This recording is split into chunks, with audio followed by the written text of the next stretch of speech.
নজর রাখবো পরের খবরে। ভুতুড়ে ভোটার চিহ্নিতকরণের কাজ কত দূর এগোলো খতিয়ে দেখতে এবার বৈঠকে ভোটার তালিকা সংক্রান্ত কমিটি।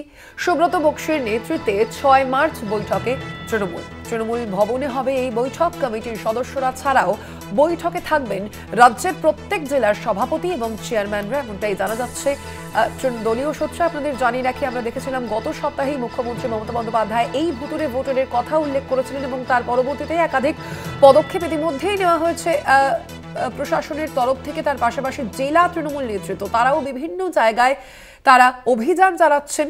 ভুতুড়ে ভোটার চিহ্নিতকরণের কাজ কতদূর এগোলো এবার তা খতিয়ে দেখতে বৈঠকে ভোটার তালিকা সংক্রান্ত কমিটি। সুব্রত বক্সির নেতৃত্বে 6 মার্চ বৈঠক করবে তৃণমূল কংগ্রেস নেতৃত্ব। তৃণমূল ভবনেই হবে এই বৈঠক এবং সেখানে বিভিন্ন বিষয়ে আলোচনা হওয়ার কথা রয়েছে।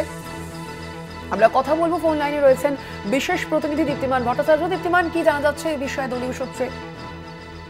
দেখো, যেটা এখনো পর্যন্ত জানা যাচ্ছে যে 6 তারিখে কিন্তু এই বৈঠক ডাকা হয়েছে এবং এই বৈঠকে সব জেলা সভাপতিদের ডাকা হয়েছে। পাশাপাশি সুব্রত বক্সির নেতৃত্বে যে দল, যে একটা কমিটি তৈরি করে দিয়েছিলেন মুখ্যমন্ত্রী মমতা বন্দ্যোপাধ্যায়, সেই কমিটিরই বৈঠক হবে।